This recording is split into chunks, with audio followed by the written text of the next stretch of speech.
இல்லாதவைகளை, இழிவானவைகளை, பலவீனமானவைகளை, பைத்தியமானவைகளை, அற்பமானவைகளை தெரிந்து கொண்டு எனக்கு அற்புதமாக நடத்திக்கிட்டு இருக்காரு. ஹலோ, ஹல்லேலூயா. அற்பமானவைகளை தெரிந்து கொண்டு அற்புதமாய் நடத்துகிறவர் நம்முடைய கர்த்தர். சொற்பமானவைகளை தெரிந்து கொண்டு சொற்களில் சொல்ல முடியாத அளவுக்கு உயர்த்துகிறவர் நம்முடைய கர்த்தர். இழிவானவைகளை தெரிந்து கொண்டு இயற்கைக்கு அப்பாற்பட்ட காரியங்களை செய்ய வைக்கிறவர் கர்த்தர். பைத்தியமானவைகளை தெரிந்து கொண்டு பயங்கரமான காரியங்களை செய்கிறவர். எப்படி வர்ணிக்கிறனே தெரியல அவரை. அப்படிலாம் அவர் செய்தாரு பாருங்க. இதெல்லாம் பார்க்கும்போது பவுலுக்கு சமாளிக்க முடியல.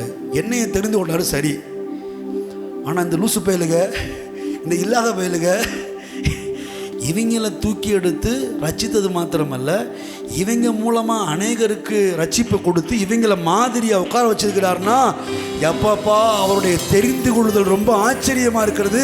ஆகவே தேவன் உங்களை தெரிந்து கொண்டபடியினால் எங்கள் விண்ணப்பங்கள் எல்லாம் உங்களுக்காக ஜெபித்து உங்களுக்காக கர்த்தரை ஸ்தோத்தரிக்கிறேன்னு சொல்கிறான் பாருங்க.